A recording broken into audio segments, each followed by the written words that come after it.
Thanks for downloading this episode from Teachers Talk Radio. You can find the full schedule and listen back to all our shows at ttradio.org. Enjoy the podcast. Good evening, EduFolk. It is Monday, the 6th of November. This is the Twilight Show. Bit of a change for me to be behind the scenes for this one, but it's quite nice, actually. This evening, we are talking about, I can see James is already there and ready to go. We are talking about data, and I can see, James, you've even beaten Tom Rogers to it. So we are ready and raring to go. How are you this evening, James? I'm doing very well, thank you. First day back after half term, so a bit of a shock to the system, I would say. But how are you? Yeah, I'm doing all right. I'm doing all right, thank you. Just waiting to get everybody in and raring to go. I'm very excited. I've just actually come out of a staff meeting about data, and I think this will be a lot more exciting than what I just sat through. I hope my head teacher is not listening, but I'm sure we've got a lot to get through. I can see the delightful Mr. Tom Rogers is there. How are you, sir? Very good, thank you. I hope everyone's well, having a good week so far, even though we're only a day into it. I hope everyone's... cheer up, honestly. I'm looking forward to the conversation. I'm going to bring Catherine in as well, and I think our two guests are actually here, which is fantastic, on our guest accounts. James, I don't know whether you want to sort of introduce first what we're going to be talking about tonight. Thanks, Tom. And thank you to everyone who has joined us or has downloaded this podcast. So this is Teachers Talk Radio. And tonight we've got a really big topic that we're going to delve into.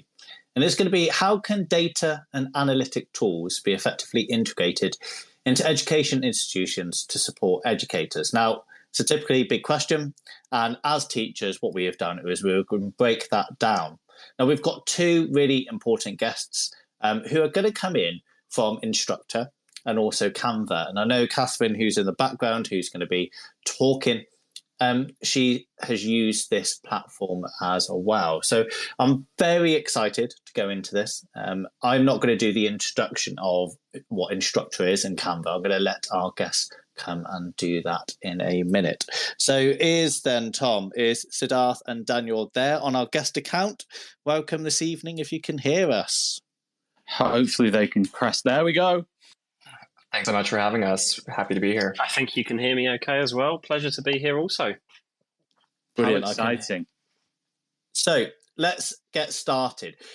Can you two, first of all, let's start with you, Daniel. Can you just explain what Instructure is and what Canva is to everyone, and then what both of your roles are within that, just to get us started this evening? Yeah, absolutely. It would be my pleasure. So my name is Daniel Hill. I am the Managing Director for Europe, Middle East and Africa at Instructure. We are a education technology company that's probably best known for our VLE, or Learning Management System, Canvas, that's used globally. It's by far the largest utilized learning management system around the world. And Sid and I have the great pleasure and honour of leading this business here in Europe and working with educational institutions to really further the way that they deliver teaching and learning to all learners, regardless of where they are in their learning pathway. Sid, I'm not sure if you want to talk a little bit about your role and perhaps elaborate a little bit more on the kind of work that we get up to. Yeah, absolutely. So my name is Siddharth Oberoi. I'm our Vice President of International Strategy here at Instructure. Been with the company for about 7 years and lived in London for the last 5 of those. My remit is really focused on understanding educational trends that exist across the globe and how we as a company and business are oriented to respond to them. As Dan kind of alluded to, we have a massive influence on the world of education and being able to influence it through technology to kind of help propel a lot of new adoptions and of technology inside of the classroom, right? And we've seen a lot of that transition over the last few years in response to the pandemic, where the utilization of a learning management system or a VLE in the classroom is becoming paramount to the success for facilitating synchronous and asynchronous learning, among a myriad of other things, but kind of paves the way to the conversation today around data and analytics and how we have seen some of those things materialize in the past few years. Excellent. Thank you both. Just to be really interesting for our audience, just to go into what you mean by a VLE and an LMS. And I know pre-COVID, there was a whole range of different resources and different things out there. And this idea that you were talking about asynchronous and synchronous, and the DfE have now just awarded the first online school accreditation as well, is a really interesting time to be in. So if you could just dive into that, and then we're going to go back into this idea of data within schools. Yeah, maybe I can touch on that, and then Sid, I'm sure, can fill in the blanks. I think the virtual learning environment or the learning management system, and the reason we, I guess, flip-flop between those terms is it generally depends on whereabouts in the world you are in terms of what it is referred to. But think of it as the digital classroom, so to speak. And really, I think an effective VLE or learning management system is a platform that allows you to both deliver exceptional teaching and learning experiences to your learners, as well as provide a tremendous amount of support from an administration perspective and also an analysis perspective, which I'm sure we'll get into in terms of the discussion. Across the length and breadth of the millions of users and thousands of institutions and schools that we work with, we really do see the learning management system deployed in a variety of different ways and for a variety of different outcomes. But I think probably the best use of that technology is one where at a core level, it's making the student feel at all times connected to their learning. It's making them feel empowered in terms of the knowledge that they are acquiring throughout their journey. As well as giving educators a really great touch point to their student body and giving them an ability to understand where perhaps they need some additional support. Yeah, just to add on, I think realistically, what we hope and envision an LMS or a VLE to be able to do is engage learners in a different capacity, right? Kind of going back to that synchronous and asynchronous ability. VLEs have been around for decades and traditionally had been utilized as file repository systems. But as we've seen institutions, schools, universities, and the like kind of embrace the technology, they've realized that there is a versatility of things that they can accomplish through the utilization of that technology, whether that's facilitating classroom discussions on a myriad of subject matters, to working on group assignments, to peer reviewing their peers' feedback and helping facilitate collaborative learning inside of a virtual space. We're really seeing the extension of that technology have a different impact on the way that learners are able to go about their day-to-day lives. Brilliant. Thank you both. And I think embracing that technology, that versatility, and going beyond that file storage is something we're going to go into with data in particular, which is going to be the focus of our conversation. And I know with technology, with the use of it comes with data. And the amount of data we capture is rich. And in schools, whether it's pupils' age, gender, the categories we often put children in PP, disadvantage, their progress or attainment, or how they've done on a summative assessment or a quiz, or whether they've actually watched a video that you have given them. So we can gather a shared definition. Sid, what would you say data is?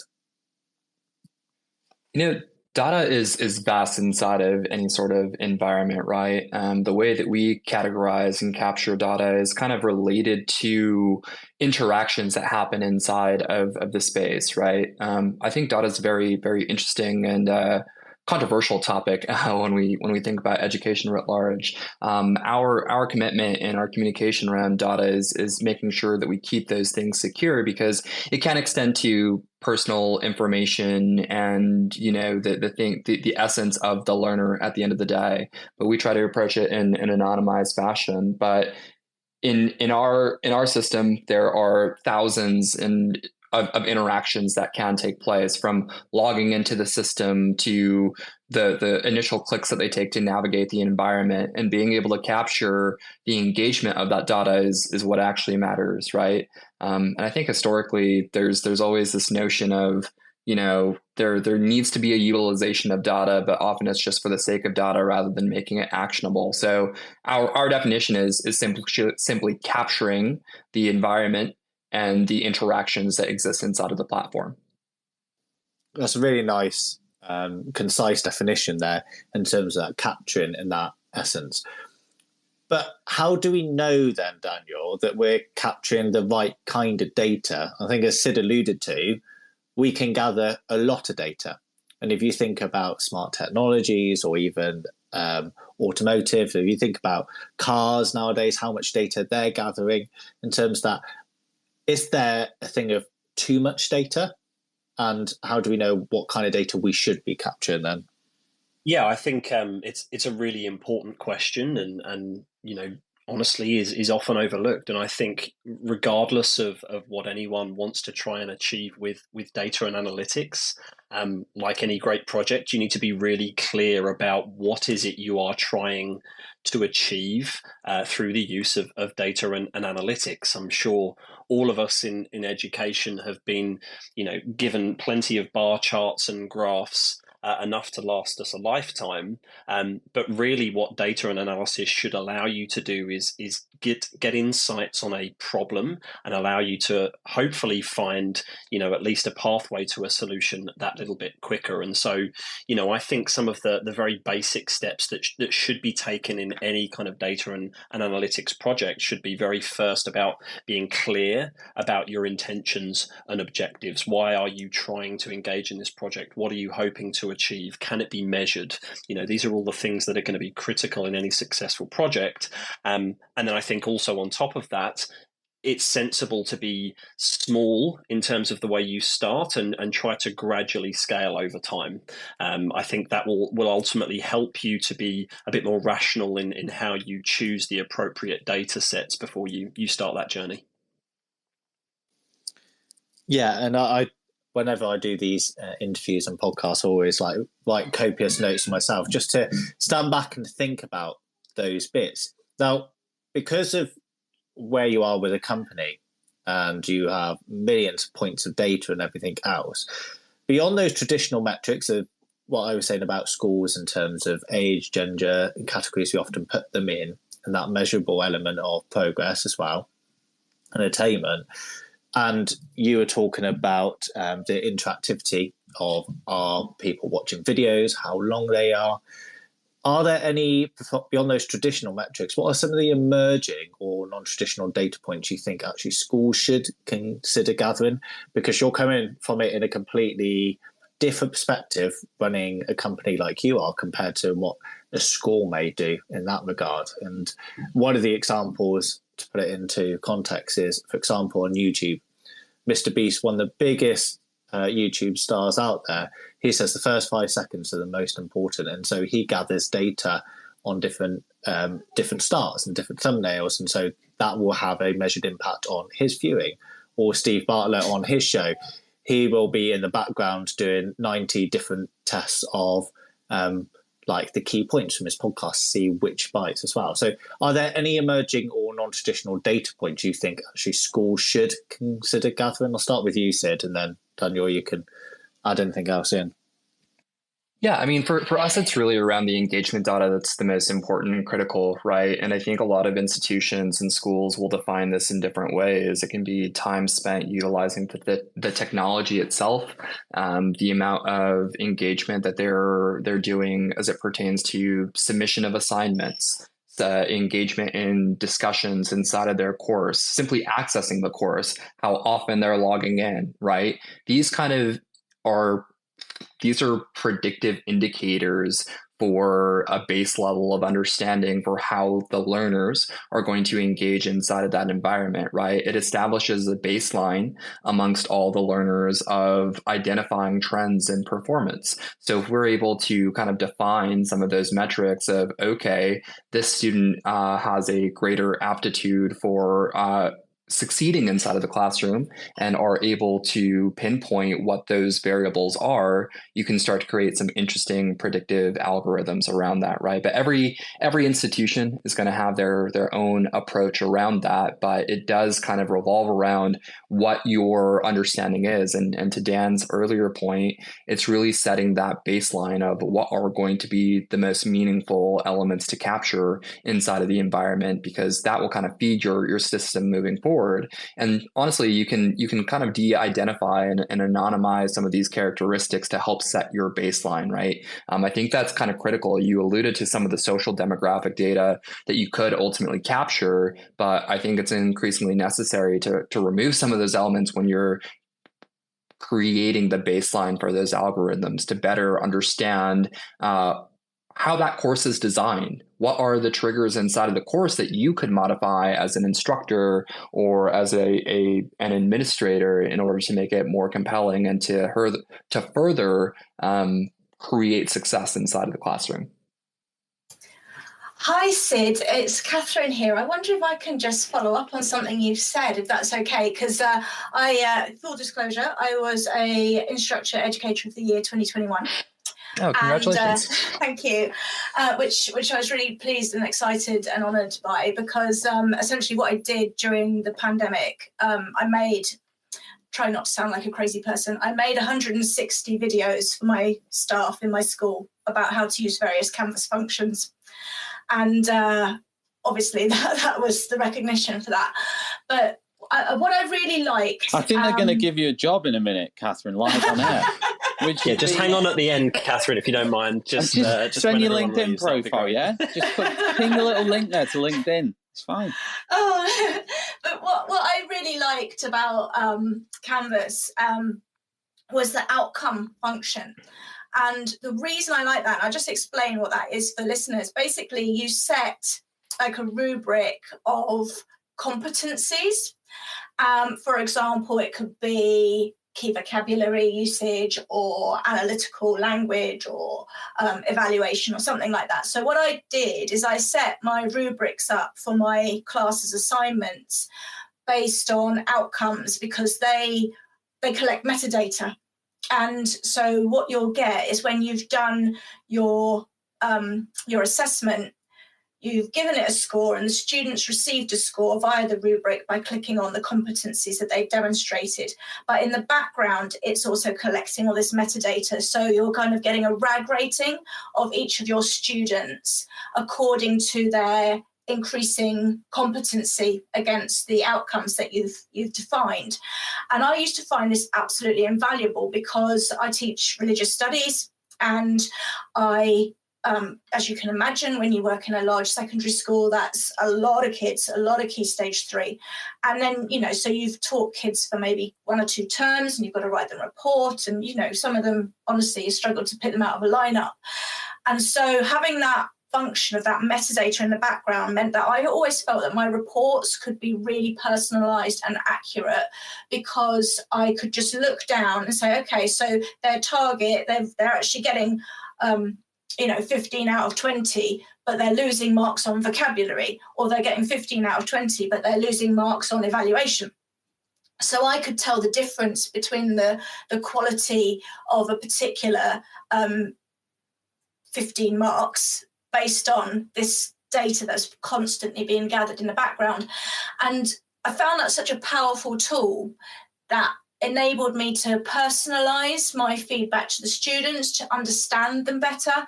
And it didn't actually cost me anything more in time, because I would have marked that work anyway. And so I think that's kind of the power of it. You can set things up in such a way that give you the opportunity to collect so much more that then you can actually do something with, which you would not have necessarily got if you'd marked the work in a more traditional way. So I just thought I'd throw that in there.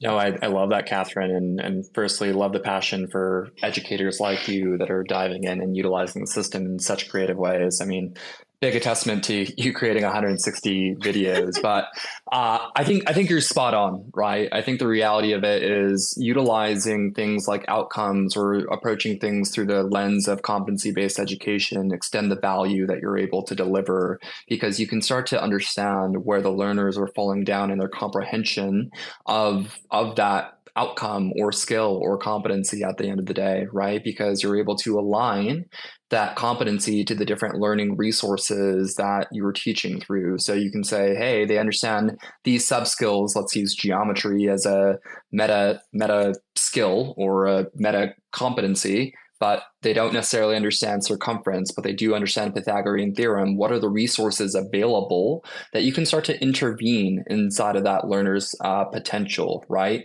And I think that's kind of the critical crux of the story for why data and analytics are really important inside of teaching and learning, is that intervening step, right? How can you create new value to deliver to those learners? And through this layer of aligning things through outcomes, you can start to see a very clear paradigm where intervention becomes critical from the instructor's point of view, either for directly one child, but you take a step back and you can look at performance across your classroom on that specific competency. And maybe there was a shortcoming inside of the course design that necessitates additional videos to be created or additional resources to be provided to help ensure that that outcome is fully realized by the learner or the class writ large. Yeah, and I think one other thing, just to sort of tap on top of some of the things that I've been saying, and again, yeah, just a huge congratulations, Catherine, to that work that you've done. That's really inspiring. All right. Don't leave the people who haven't made any videos out. It's only 161 videos, Tom. It's not that hard. And my husband used to say, "Don't tell people how many; they'll think you're crazy." Well, I've made like 163 and a half. So showing off now. I think the other interesting aspect that we're going to see is really in and around the mental health and well-being aspect, and the way that we can start to use some of the traditional engagement metrics that Sid mentioned earlier as a predictor to those outcomes. We had our one of our customer events last week where we launched our this was a higher education focused research and report, and we found that less than 50% of users of LMSs globally, this isn't just customers, connected students to in-person or virtual counselling. So it's 47%. So that's good. That's nearly 1 in 2 that are being connected to those services. But I think it speaks to some of the work that can be done. And again, going back to my original point about what an LMS is or what a VLE is, and for us, that's really some of the sometimes untalked about parts of a successful platform, right? From my perspective, can you expand on that a little bit? Because I am interested in that bit about mental health, because I didn't really understand that. So this is data that's collected that then allows you / the school to then direct the students towards mental health services. Is that, am I picking up the wrong thing there? Is that? No, absolutely. No, that's it. So again, as an example of some of the data and the engagement metrics that Sid had mentioned earlier on, what we can start to do is capture some of the behaviors that a student body or just users at large are engaging in, and start to identify outcomes as a result of that, right? So perhaps we want to, partition a group of users who perhaps haven't maybe engaged in a discussion in the past 30 days or, have not logged into this course for a period of time. And off the back of that particular metric, that bit of data, we can recommend resources to those individuals through on-screen prompts or otherwise. And so, for me, that's a really important part of how we continue to evolve off, the challenges that we've had over the past 3 or 4 years, is making sure that the data is not only being used for great teaching and learning outcomes, but addressing, those mental health aspects as well. Yeah, and I think what Dan is speaking to kind of indicates like behavioral trends, right? That may be outside of the norms of the data that's collected inside of the VLE. But say you do have a learner that has been super engaged throughout the duration of the course, but during the last 2 weeks of the term, there's a steady drop off. Is there something that's happening inside of that learner's life? How can that intervention actually be inserted or injected in order to provide a resource for that learner? I think that's so fascinating in terms of that kind of holistic view of the student, and I think there are so many things that you can sort of point towards when you do see like a change in the characteristics of their engagement and things like that.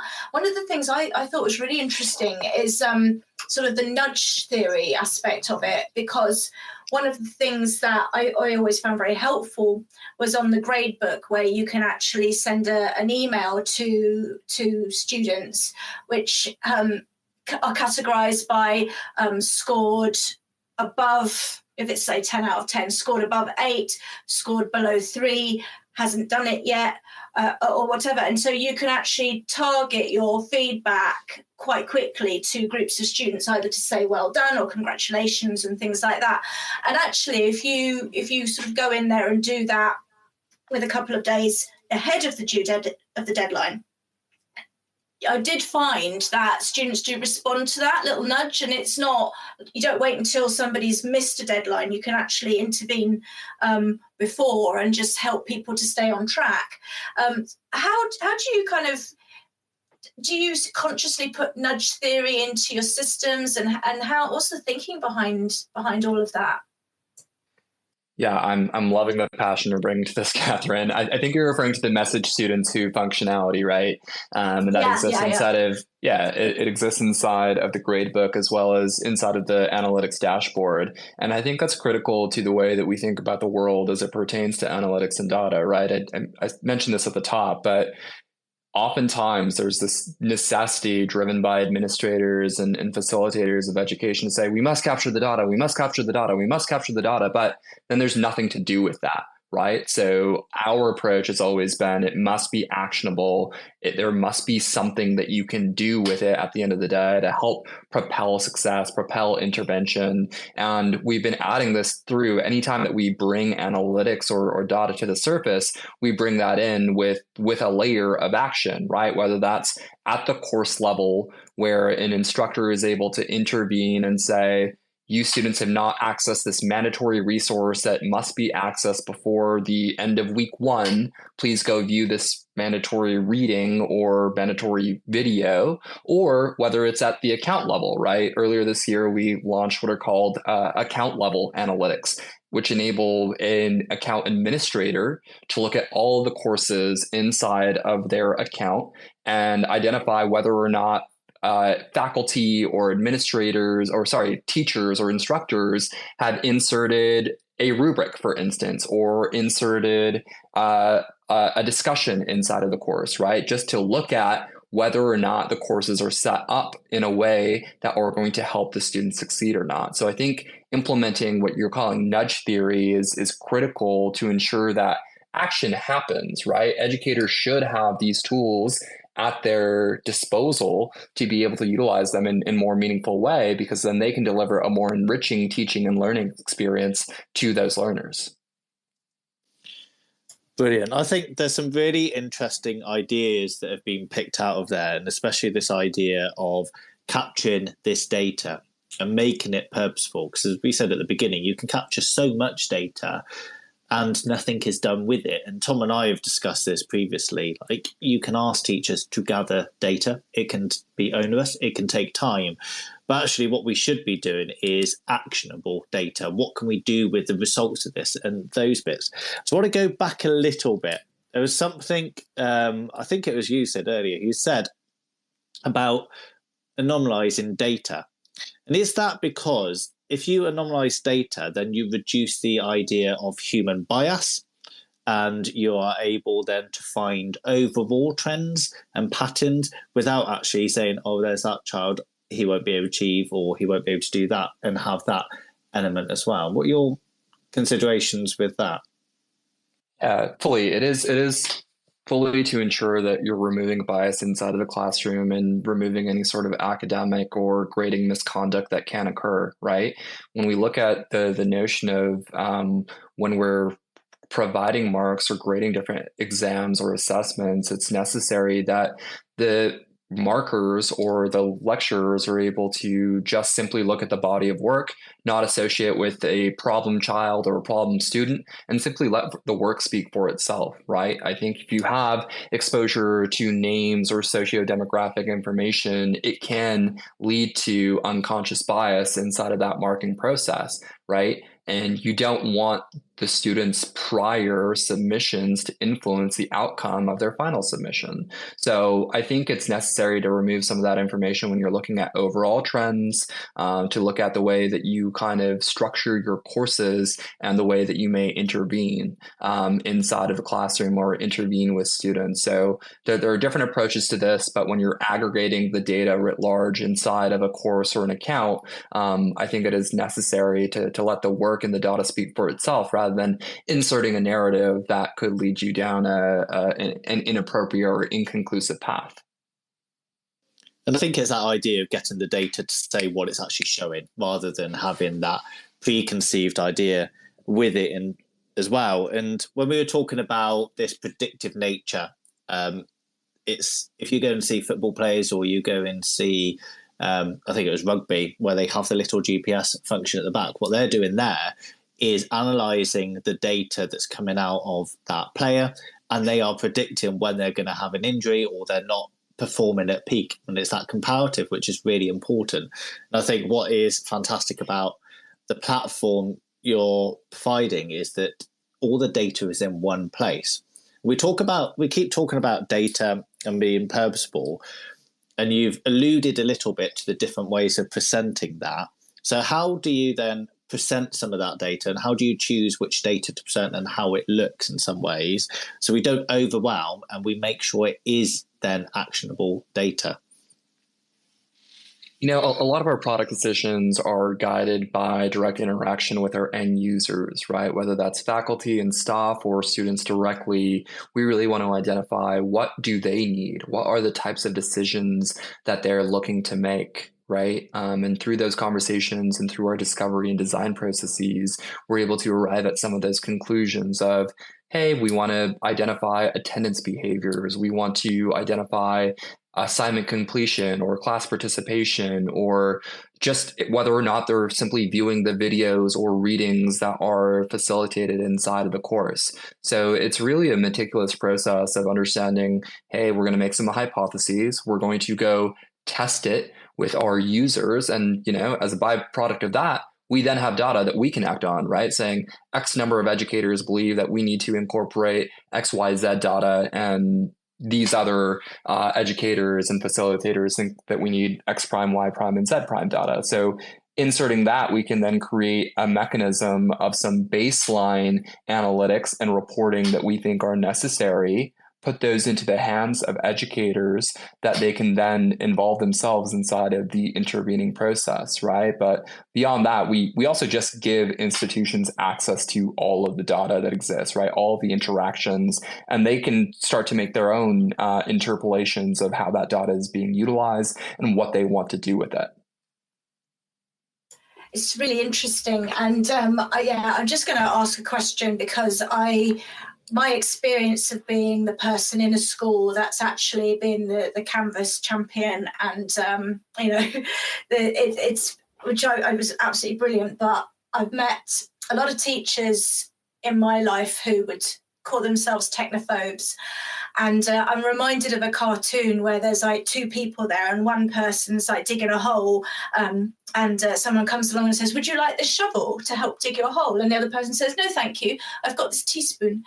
And it just sort of reminds me of, how do we engage the teachers to feel confident to use such a powerful tool when actually they are nervous of the technology? And I wonder, when you work with schools, how do you go about helping them feel confident and unafraid of engaging with quite a scientific instrument?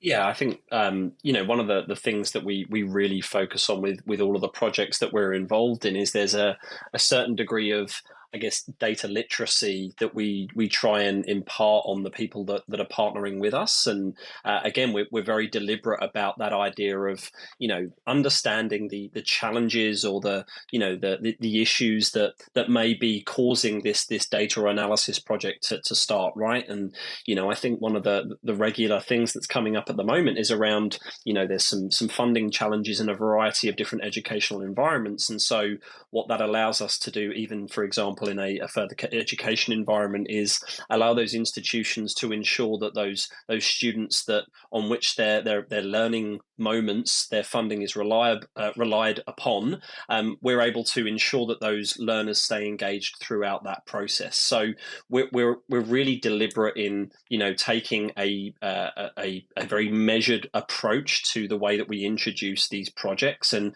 again, it's about starting in a small manner and being very deliberate about the outcomes that you want to achieve, and kind of having those small moments of success that will build up that confidence over time.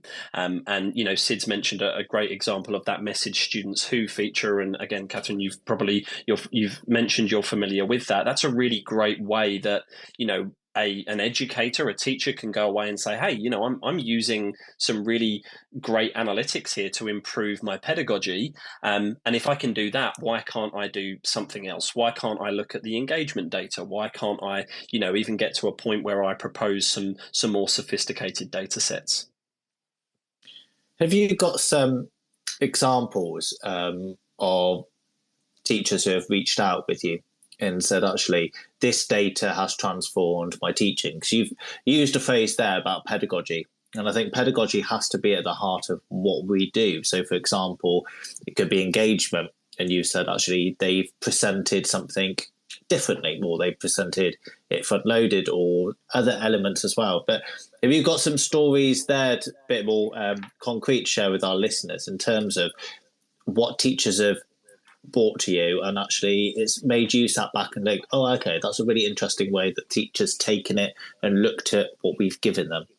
Yeah, absolutely. So I think a good example is, with, our partners, we work very closely, and we provide a lot of the analysis to our contacts around how are your student body engaging with our tools. So we obviously have a desktop client that's probably used for those students that are maybe at a secondary school level, but we also have a world leading smartphone application as well that can be used. And some of the data that we often provide to institutions very early on in their kind of adoption of our technology is giving them a regular breakdown of how often students are accessing their learning material, either via a laptop device or a smartphone device. And I'm sure all of us would not be surprised to hear that by and large, most students are opting to use the mobile device first. They are the digital natives. I believe that's the term we're supposed to use.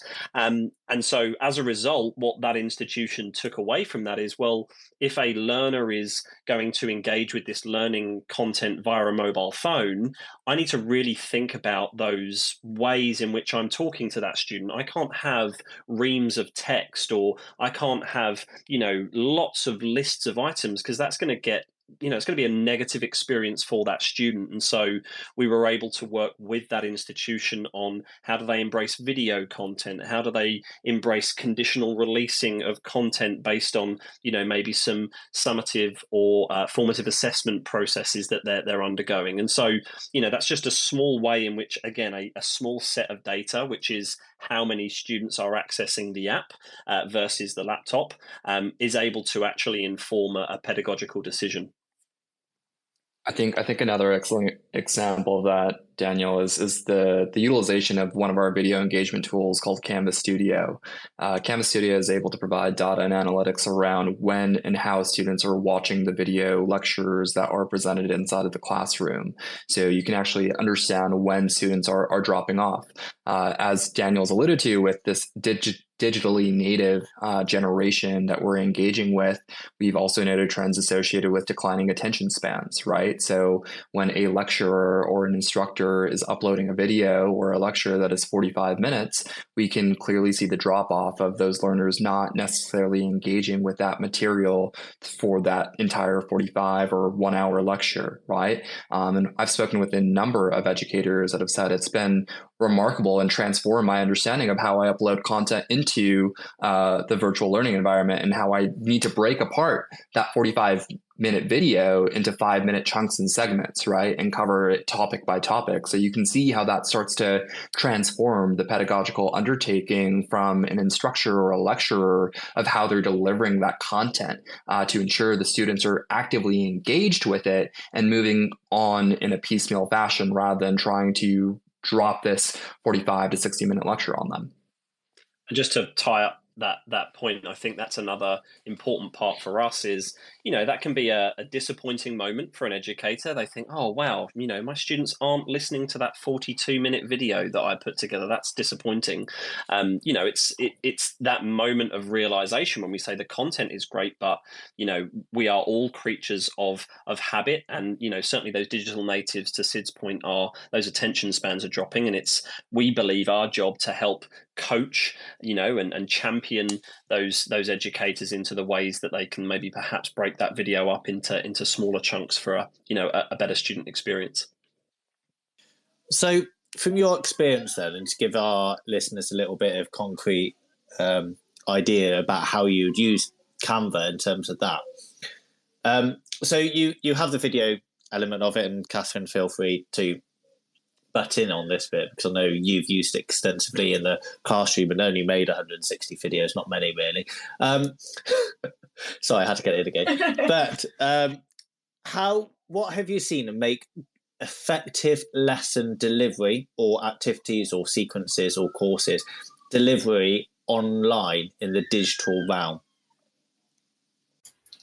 I mean, I always used to, this is going back to when we first started to have the online learning.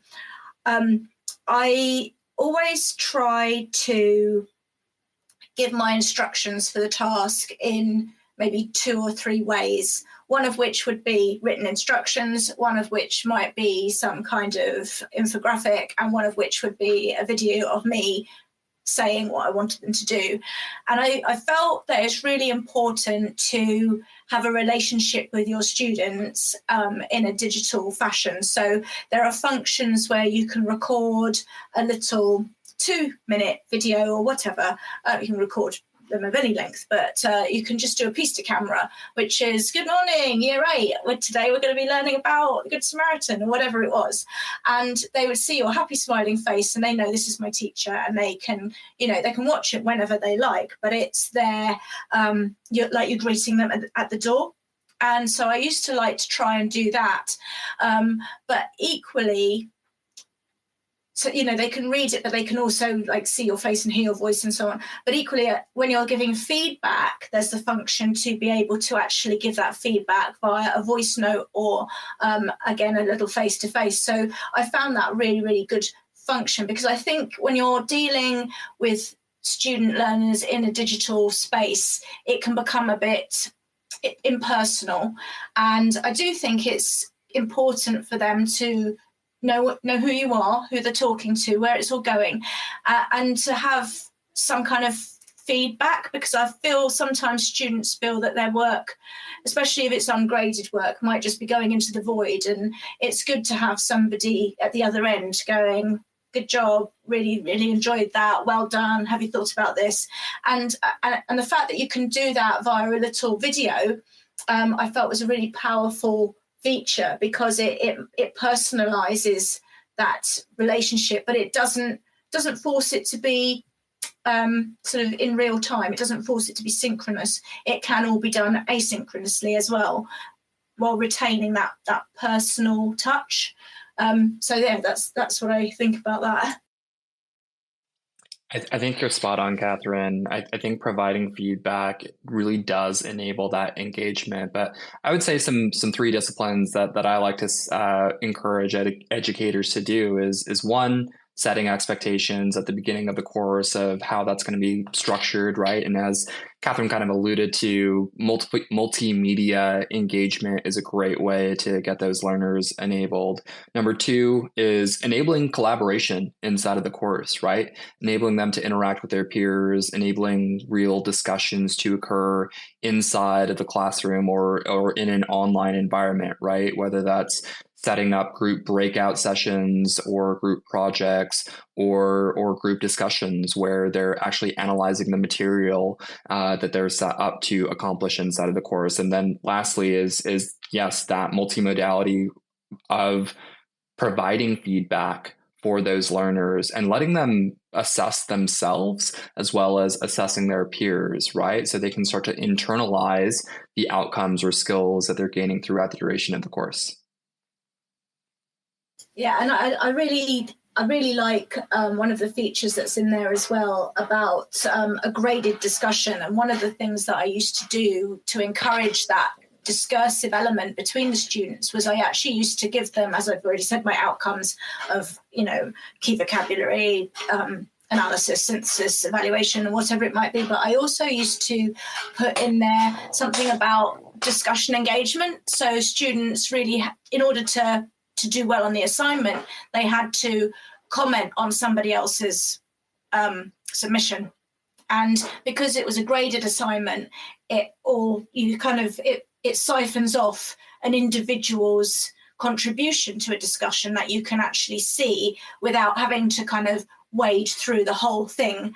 I mean, you get a feel for the whole thing, but when you're grading it, you get an individual's contribution, which means that you can see where they have engaged. And I found that a really powerful thing, because I do think, we're training students up to interact in a digital space. We've all been on Twitter, X, we all know how it can go. And I think it's important to almost model good manners and how to respond to each other and how to be sensible online, because I don't think we can assume they can do it. And I think we do need to provide opportunities for them to do it. Completely agree. I think it'd be really interesting, because when we talk about data, when we think about schools, we often look at quite a small cohort, or when we say small, we think about our schools in some ways. And yes, we may compare it to our counties, we may compare it nationally as well. But I know since you have been, I think it was 2008, the beginning of Canva, what trends have you seen in data, and what patterns have you noticed over the last few years? And has things like you alluded to earlier about attention span, that's dropping off, but are there any other trends that you've seen over time, or whether in different countries or elements as well? Just before you answer that question, I just want to nip in to say a big shout out to everyone listening. Thank you very much. We've got Richard, who's been here through the whole show. Khan is here as well. Derek, Primary Rock, Sam, Matthew, Laura. We also have Caroline, Anna, and we've had lots of other, and Jason's just arrived. We've had lots of people sort of dropping in and out, so it's been really great. Thank you very much for listening. You're listening to Teachers Talk Radio, and don't worry if you've missed any of this conversation. We will be publishing it as a podcast on Apple, Spotify, all the usuals, all good podcast places, and you can get involved whenever you wish on there and listen back at a time more convenient to you if you can't listen live now. But I must say a big thanks to everybody for doing so. I'm going to pass back to our guests to answer that question now from James, if you can remember what it was. Yeah, I think it was trends, wasn't it? We were looking at trends that we see in kind of data and analytics from memory. Yes, definitely trends over time.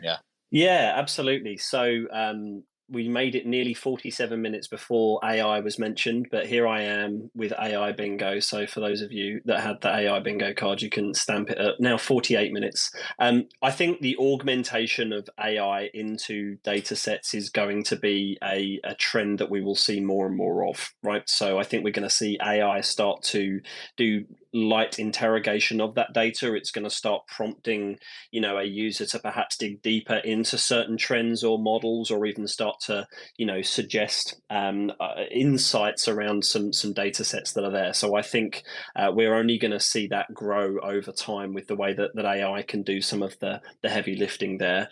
And I think the other piece to mention is, and we've seen this over time already, is the kind of evolution and the adoption of more sophisticated data sets that ultimately are going to give a higher fidelity perspective of each student's world. So, I remember when I first started in education technology, it was a data warehouse, and now it's called a data lake. And I think at some points it's going to be a data lake house, and maybe it'll grow even larger and larger. But I think what that speaks to is there's a desire for educational institutions to pull more and more data sets and start to see how they intersect with one another. And I think that's an exciting proposition, but also I think highlights some of the core tenets that we mentioned about really being very clear on what your objectives are and what you're trying to achieve, because it's very quickly possible to start just throwing data at everything, and you start to lose your way a little bit. And don't worry, I had AI written down as a question in a second anyway. So I've got, don't worry, we've got it. I've got to see how far we get through without mentioning it. How do you think then, let's go on that AI just for a second, as we alluded to. How do you think then AI will help teachers in that analysing of data, but also, and I don't think it's a hard cutoff, where do you think the human side of analysing and looking at patterns or ideas and what you do with it comes into place as well? I think AI can play a critical role in accelerating the extraction and interpretation of the data, right? I think we are seeing a lot of technologies that emerge that can parse through data sets in a very quick and easy to consume manner. So you may no longer require an instructor or even administrators to learn SQL, for instance, right? They can ask a data tool or an AI tool to parse through and inject a massive Excel spreadsheet or file and ask them prompting questions of what percentage of students missed assignment X, right? And I think you can start to see these trends emerge for how AI can be a little bit more useful and aiding in the process. You take that one step further and it can start to create graphics and actually create trends and trend lines for how students are performing throughout the duration of the course, or whatever query that you want to give that AI tool. So I think the exciting elements of that, if we once again take it even one step further, is how do you turn that into a personalized learner journey, right? Due to a student's comprehension of a certain specific subject matter, looking at their data and analytics around their performance against a competency and an outcome, what are going to be the resources that you recommend to that student? How can you propel them and create a journey that's going to be apt for them to learn better and learn the material that is going to set them up for success in the future? Something the way you phrased it then, and I think this is really important, is that how will them, and I assume like we're talking about teachers then, how will teachers personalize that path for them? Because there is a danger, and I think it's maybe more of a perception than anything else, that AI will take over and AI will just say, right, this is the path to go down, this is what you should look at. And there may be elements of that, but we also as teachers need to guide and support and have that personalization element and that personal bit as well. Just to let our guests know, James, none of us are real, are we? We are all AI. Like, they're actually talking to robots right now. They haven't known that, obviously. No. But I've never seen robots. You in person, Tom. You're not real, are you? No, we're all robots. Only the guests aren't in on the joke. Me, you, and Catherine, we're all robots. And we have been running this whole space from pre-programmed files using ChatGPT. I think what's interesting about it is that it's what is the AI doing? It is prompting, well, in this case, there's lots of things you can use it for, but in this case, we're talking, I think, about kind of learning mastery pathways, or, if you get a certain score on a particular test or a particular quiz or a particular assignment, then it puts you towards a particular next step. So, for example, I used to set tasks which you needed to show certain competencies in, And if you got a score, let's say, for example, out of 10, if you get like a under 4, then it will send you back towards a piece of resource that will help to strengthen your knowledge. And it will ask you a knowledge-based question, okay? And if you get someone who gets between 5 and 7, then you're sort of making an assumption that there's something to do with their ability to explain examples. So it points them in a direction of something where they analyze an example and ask them an analysis question. And if they're getting a higher score, then you think, well, actually, they've clearly everything is in place, so they're going to be pointed towards an extension question, which is a bit more higher level thinking and requires them to give a much more creative type answer. And then, for the ones in the lower sort of pathways, when they complete the knowledge task or the analysis task, then the computer will send them on to the next level up until everybody has been scaffolded up to the point where you want them to be. So I think that's what the AI is doing. I'm giving the task and I'm making the judgment about what a particular student should be doing, but I'm not having to log in every day and reassign things for individuals and go, Joe Blogg's got a 4, I better give him the knowledge task. The system does it, and I think that's the beauty of it, because I'm the brains behind the operation in this assignment, but I'm using the technology to direct the right student to the right task that will benefit them the most. So I think that it doesn't take over, but I think you plan it in that kind of functional way. I don't know what you guys at Instructure think about that approach. Yeah, I mean, I think our perspective is that AI is an addition to other human and specialized skills, right? It's not necessarily a substitution. It's providing an additional layer that can extend the value of the educator in different ways, right? I think what Catherine was kind of illustrating is there are a lot of administrative and back of the house things that an educator or a teacher must do in their day-to-day lives. The addition of something like generative AI can help make those things more efficient and decrease some of that administrative burden for the educator and enable them to personalize and spend time doing what they're best at doing, providing teaching and learning in more meaningful ways, connecting with their learners in more meaningful ways, providing personalized feedback that's going to result in more directed outcomes in more meaningful ways, right? So I think there's often this desire to run away from the embrace of these new technologies when the reality is that they're viewed to be additive mechanisms to lighten the load on the day-to-day lives of educators and learners. And that's kind of the way that we've been driving some of our advancements as we develop new AI technology. It's all rooted around how can we really help the lives of educators from an efficiency perspective, from an efficacy perspective,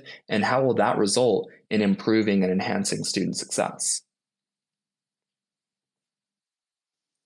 No, thank you. That's a really, really, I mean, it is about the efficiency, isn't it, for me?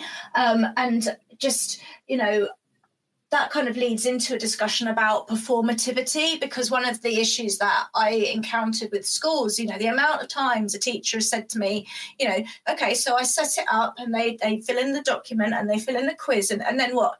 Do you print it out and glue it in their book? No. Please stop printing it out and gluing it in their book. And I think that that's one of the things that teachers, and I can't speak for globally, but certainly because of our culture and education in England, teachers get terribly worried that there won't be an audit trail and that some inspector's going to come along and say this book hasn't been marked, when actually there is a wealth of marking and really very high quality feedback available online. I'm not sure what my question is, but in terms of, how do you see the synergy of technology into schools where they have that latent performative culture?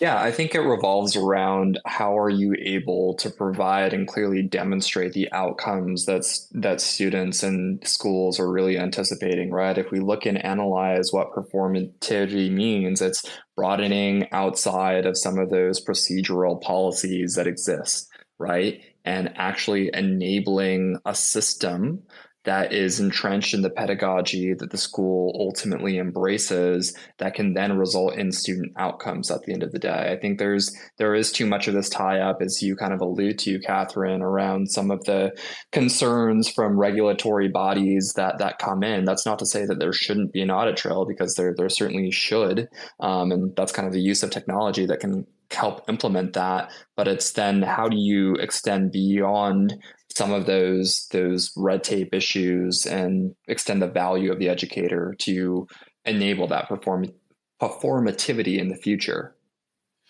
Yeah, I think it's the nervousness around it, isn't it? And I think, I mean, I would love to see a higher level of digital literacy amongst teachers, and my own research interests are to do with teacher CPD and how to ensure that is effective and pushing people in the direction that they need to go in order to improve their practice in a modern world.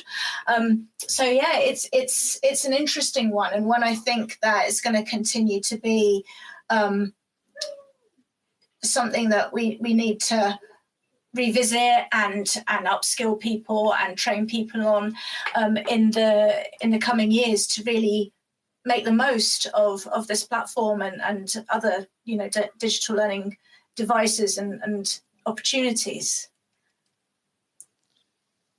Yeah, and I completely agree with this element that we've been talking about, how AI and how technology can really, it does connect us with our learners. I think there was a lot of preconceived misconceptions instead of that. So I think it's going to be important to make sure that is an element that we go forward. And I know, Catherine, you just talked about the digital literacy of teachers. I think with tools like Canvas and the videos and even the resources you've created, it gets the idea that teachers need to see this in action. Once they see this in action, they can then come away from, I've got to stick this in a book because someone needs to see it. And I think sometimes disrupting education or giving them something new is scary. But once they understand the why behind it, and we've talked very much about the why of data tonight, making sure it's meaningful, making sure it's impactful, I think that's the first step that we need to do within that.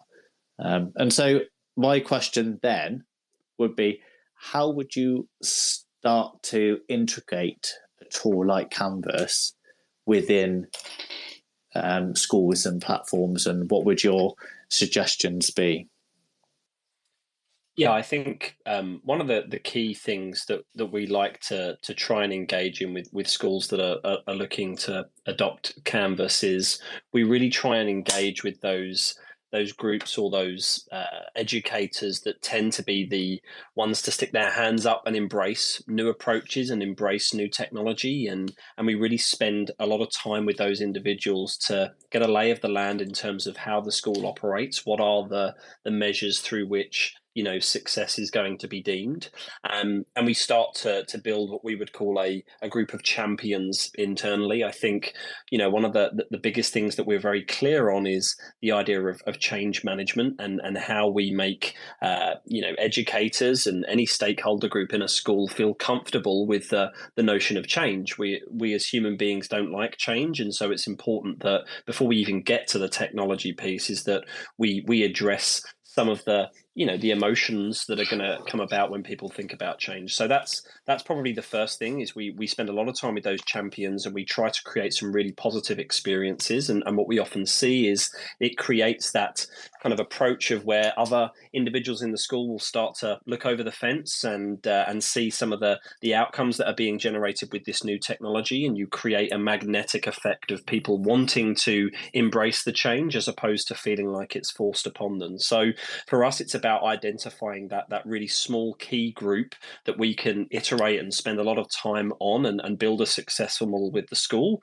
And then from there, start to think about how we scale that messaging out across the rest of the body. I think the other thing just to mention is, involving students in that process, right? Engaging them in discussions around how and why you're going to be using this platform, what the benefits are that you're hoping to achieve, and ideally, if they can be part of the reason why you have made this change, kind of showing that to them will, I guess, embed an amount of trust with your student body, which I think can be really invaluable.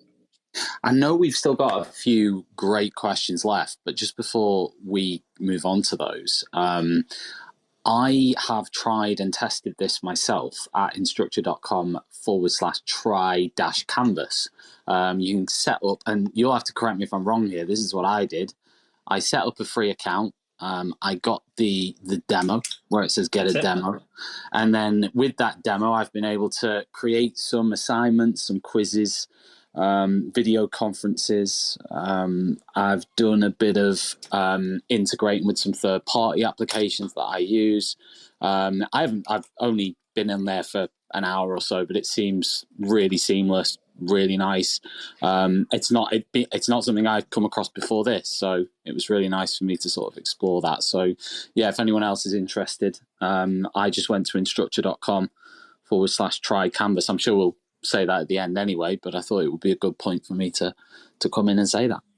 Yeah, I think, one of the things that I think Instructure is built upon is that nature of transparency. We're transparent in a lot of ways. We have a code base which is open source. We have a product roadmap which is completely open. Our community is very vocal and, tells us where they want that product to go. And we're very open in the ways that we are making progress against that. And what we refer to as free for teacher, which is very intentionally named, is another example of that transparency and that openness, right? We want people to feel very comfortable and not have the burdens of cost prevent them from trying this out. And so absolutely, for those who are interested in seeing how that can be utilized, there are hundreds of stories, if not thousands globally, of individuals or educators that are using that completely free account in order to deliver their teaching and learning. So that's a great call out. Thank you, Tom.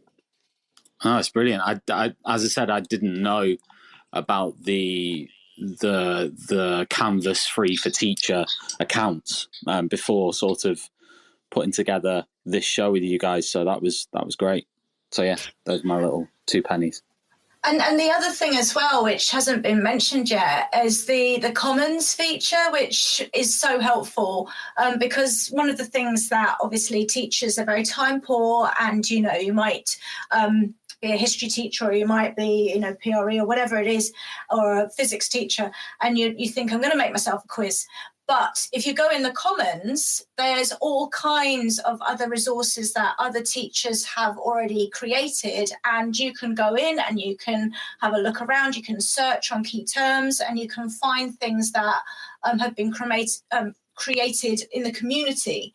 And that's so helpful, because often you can find things that, you might not take it wholesale, but you might adapt it for your own context.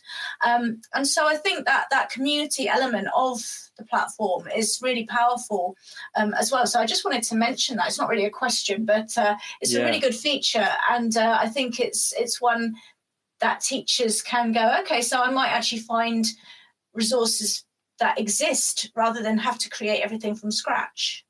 Yeah, thank you, Catherine. I think that's, again, goes back to that nature of transparency, right? I think, Commons, so for those who aren't as familiar as maybe Catherine or Tom, what we refer to as Canvas Commons is, I think the official term would be a learning object repository. So think of it as a library of content, whether that's learning content, quizzes, assignments, videos, whatever the content or tools are that you use to deliver teaching and learning. We put that in a completely open and shared library that any institution that's using our platform can connect into, and then use that as a scaffold or a starting point from which to architect or build their own experiences. And there's a tremendous amount of different ways that that's utilized. We have completely open commons environments where people just open it to the big World Wide Web and let anyone dive in from anywhere. We even have those commons environments where just in a school setting, perhaps we just want to share or make available our content to other people in the school and nowhere else. It just provides a really nice mechanism to kind of share some of that information. So again, thank you for the call out, Catherine. It's a really, really popular part of the platform. No, you're welcome. And another thing, of course, is that you do collaborate with a lot of other companies as well. So you have your app. It's not where you have the apps that you can kind of have plugins and things like that. So, it really is a diverse platform with all kinds of things that teachers can use. And I don't want to take away sort of the next question that was going to be asked, but where next? What does the future hold? Yeah, I think we are very clear in terms of the way that we view the world, right? Recognizing that it is evolving very rapidly, and recognizing that the technologies that are available to us provide a lot of room for innovation. But we want to hear directly from the people that comprise our community and the people that are going to be utilizing the product at the end of the day, right? I spoke to our product discovery process earlier in terms of identifying the data and reporting that we actually want to capture. As Daniel alluded to, we have this open community that teachers are open to join, where they can voice their concerns and where they can say, hey, we want to see these innovations happen inside of the product. And we're highly committed to acting upon the feedback from that community to really influence and aid our product development process, right? And, earlier this month, we actually hit the threshold where there are over 2 million people that are active inside of the Canvas community, which is fantastic, ranging from educators and teachers and students to the like of them. And we really do encourage and invite teachers to join that community because it helps us have more of a pulse on the way that education is ultimately evolving. But if we're going to chunk this into maybe the next 12 or 18 months, it's critical to understand, yeah, we will be investing into things like artificial intelligence and implementing them into our technology and helping teachers on those 2 points that we spoke about earlier, right? Improving efficiency and improving efficacy, as well as diving into student success. But if we look at a macro trend, it's identifying how the macroeconomic environment is evolving and how it is necessary for institutions to dive deeper into things like competency-based education and ensure that learners and students alike are gaining the skills and competencies that are necessary in order to enter the workforce, right? I think we're all astutely aware that are on this call or a podcast today that the jobs of today are not the jobs of 3 years from now, right? And I know that sounds like a scary timeline, but we're viewing a rapid evolution of technology to ensure that some of these things are able to be utilized in more comprehensive and productive ways, right? So how do you aid and abet your workflow processes with the utilization of things like generative AI? How are you able to pass on those skills like collaboration and problem solving and critical thinking that take you outside of the context of the evolution of technology, right? Skills that will always be employable or things that we talk as being soft skills. So we're seeing more and more institutions embrace things like micro-credentials and inserting those inside of the classroom in terms of the competencies that you gain over time. So, I could talk ad nauseum about the trends that we're seeing in industry, but I would say the two biggest things that excite me personally are how are we going to evolve as a society to bite-sized education and enable more competency-based education through the likes of micro-credentials, as well as how are we going to make artificial intelligence more useful for the teachers and learners of the future? That's really interesting, and I don't think we can leave it without mentioning CanvasCon, which I was very happy to and lucky enough to speak at in 2018, which was an amazing experience. But you have a huge community, as you say, and there's a lot of opportunities, I think, for sort of research and analysis of the big data that you're generating. And I just wonder, when people might choose to go to CanvasCon or get involved in research, what role do you see Canvas playing in sort of generating the body of research that will kind of support the way things are going in the future?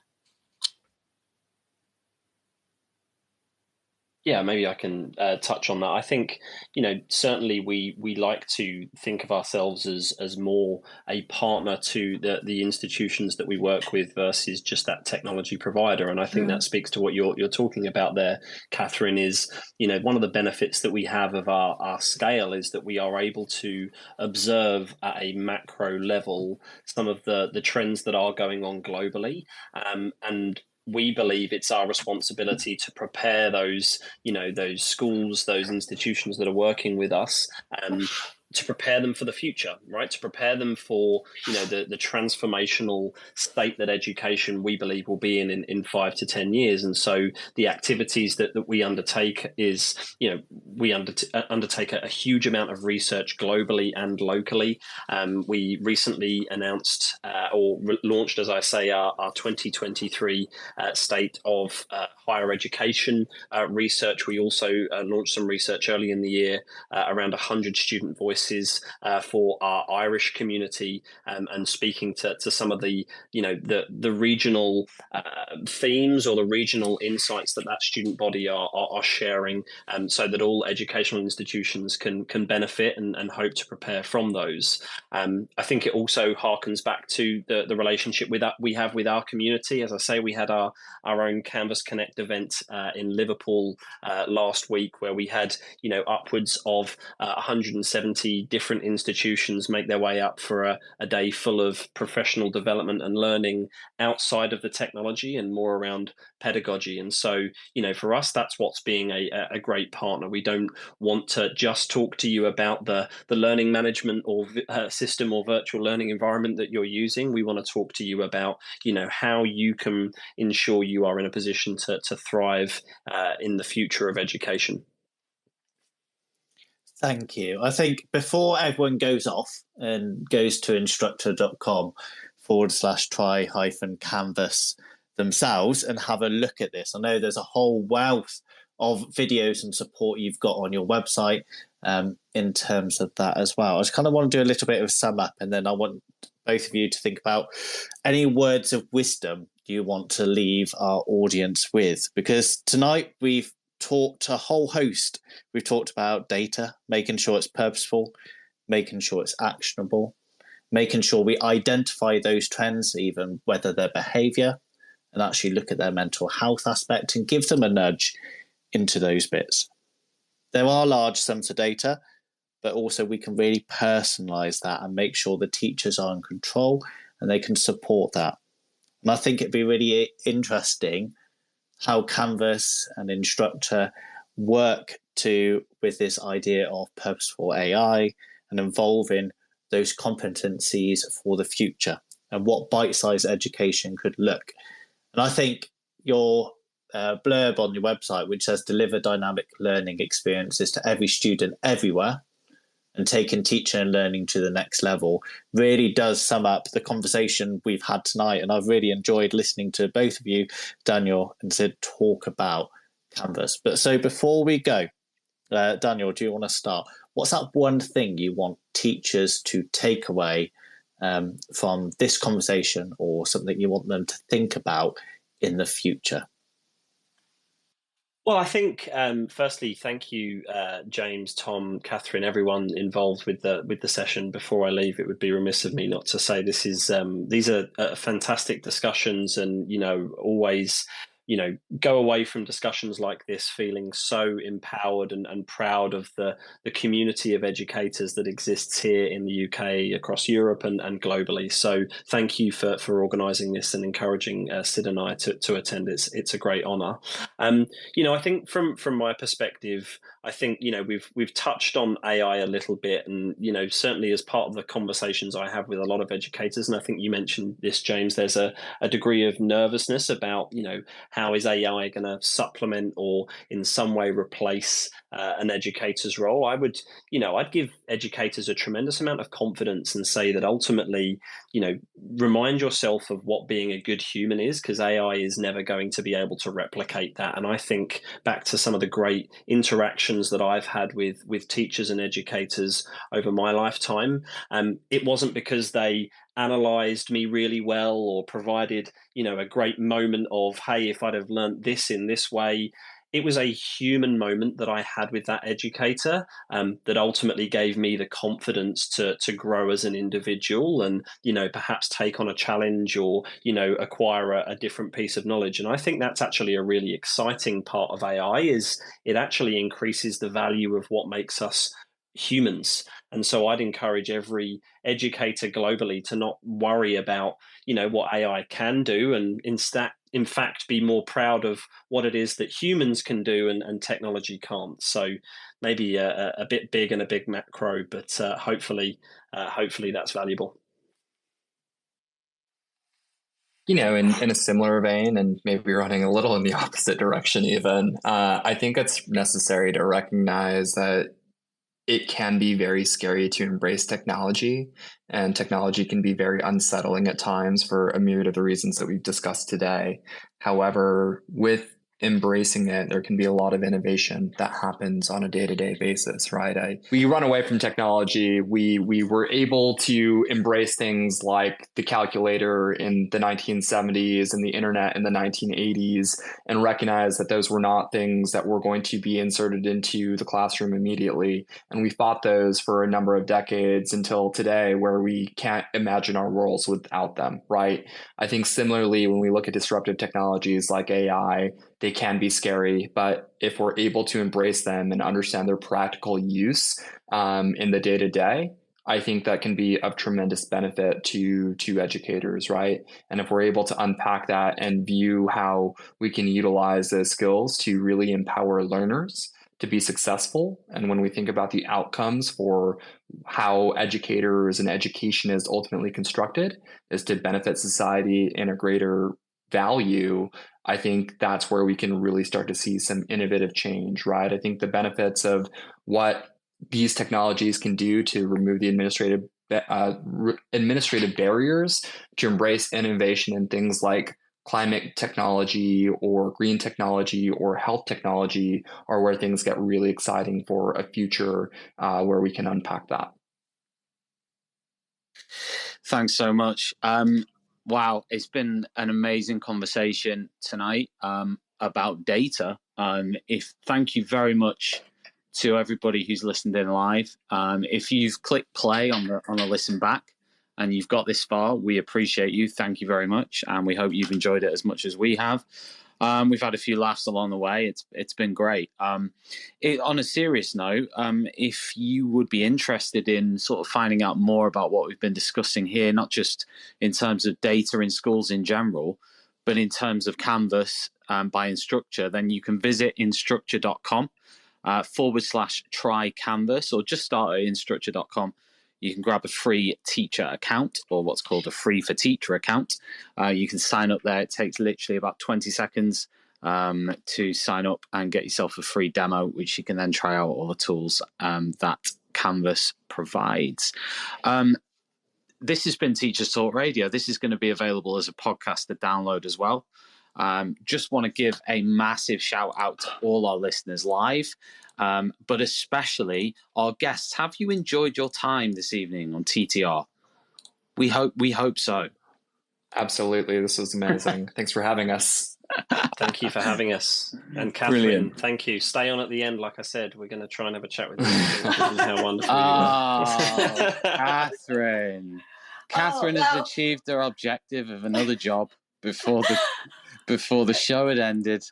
Can I just say, I just loved Canvas so much. And when I was looking after it, I'm with a slightly different organisation now, but when I was looking after it, I felt like Mr. Scott on the Starship Enterprise. I could just tickle it and get it to do what I wanted. And it was wonderful. So thank you. Yeah, okay, Catherine, stop talking about tickling things. Massive thanks, Sid and Daniel. It's been wonderful. Thank you very much, everybody else. Have a great evening. Thanks to Lucy, who's been in the background administrating this entire time. Thank you, Lucy. We will be back in 5 minutes' time. I was going to say, do you want to do a quick plug for the next? Yes, in 5 minutes' time, we are live once again with the amazing Hannah Wilson talking about innovations in financial education. So make sure in 5.5 minutes' time, you click the little listen live link and you can listen to our next show live on Teachers Talk Radio. Thanks very much, everybody, and good night. You've been listening to Teachers Talk Radio. Tune in live and listen back at ttradio.org. We look forward to hearing from you next time on Teachers Talk Radio.